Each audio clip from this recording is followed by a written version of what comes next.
Le mariage. J'aimerais te parler du mariage. Nous vivons dans une génération où tout homme et toute femme aspirent au mariage. Toute jeune fille rêve du mariage. Beaucoup sont prêts à tout pour entrer dans ce qu'on appelle le mariage. Certains sont prêts à détruire même leur propre valeur, à exposer leur corps, à donner, à faire des fantasmes à des hommes, juste pour espérer gagner un mariage. Certains vont chez des féticheurs, chez des marabouts. Beaucoup usent des arguments, des artifices de séduction. Le but, c'est d'entrer dans un mariage. Et malheureusement, le mariage est devenu rare aujourd'hui. Tellement rare. Voilà pourquoi certains même arrachent le mari des autres. Tout le monde espère être marié. Pourquoi tant d'engouement derrière ce qui n'est qu'un symbole? Oui, mon frère, ma soeur, le mariage n'est qu'un symbole. Le mariage est un symbole donné par notre Seigneur Jésus-Christ. Jésus-Christ, le véritable créateur du ciel et de la terre, a créé l'homme pour avoir une relation intime et amicale avec lui. Il voulait vivre en relation, une relation d'amour, une relation parfaite avec l'homme. Malheureusement, l'homme a été courtisé par un autre, qu'on appelle le serpent, Satan. Et cela a éloigné l'homme de Dieu. L'homme a commencé à ressembler à son autre prétendant qui était Satan. Voilà pourquoi Jésus-Christ, par amour pour toi et pour moi, a dit non, j'ai engagé une procédure afin de faire des hommes mes partenaires. C'est pourquoi malgré ton péché, malgré mon péché, il a quitté son trône, il a quitté son ciel, il est venu sur la terre. C'est pourquoi malgré ton péché, Jésus-Christ ne t'a pas abandonné. Il a laissé son trône, il a laissé sa maison, il a laissé son royaume et il est descendu sur la terre avec pour un seul objectif, de se fiancer avec toi et moi.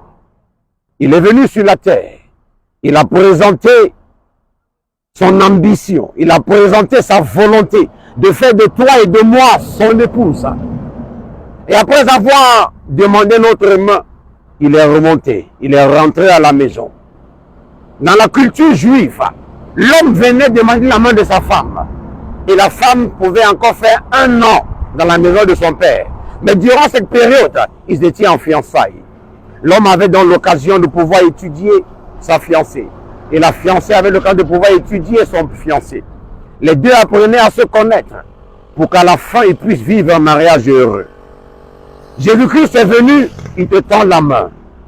La Bible dit qu'il reviendra chercher une église sans tache, ni ride, irrépréhensible, ni rien de semblable. Voilà pourquoi, après t'avoir tendu la main, il t'interpelle à la délivrance.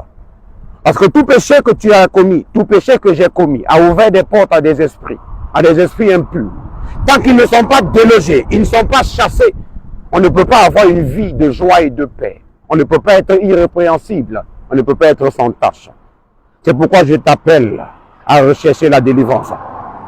Je t'interpelle à passer par une véritable cure d'âme, à rechercher l'enseignement, à faire la confession, à recevoir la prière de délivrance et à être enseigné sur comment conserver ta délivrance.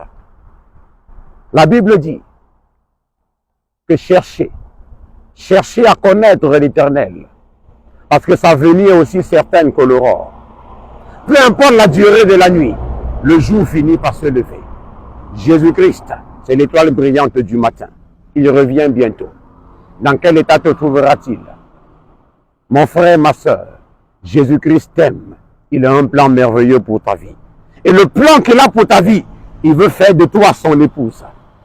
Il veut t'enrôler avec lui dans le ciel, où il n'y a pas de pleurs, il n'y a pas de grincement de dents, il n'y a pas de douleur, il n'y a pas de gourmet. Avec Jésus-Christ, c'est la joie, c'est la paix, c'est la sécurité. Je suis Jérôme Gampi, prophète de l'Éternel, armé de prière de délivrance en Jésus-Christ. Nous t'invitons armée de prière, où les hommes ont été équipés par le Seigneur Jésus-Christ pour t'apporter la véritable parole de Dieu, la sainte doctrine, pour t'apporter la délivrance. Ce n'est pas nous qui délivrons, ce n'est pas le prophète qui délivre, c'est Jésus-Christ de Nazareth qui est le vrai et le seul qui délivre.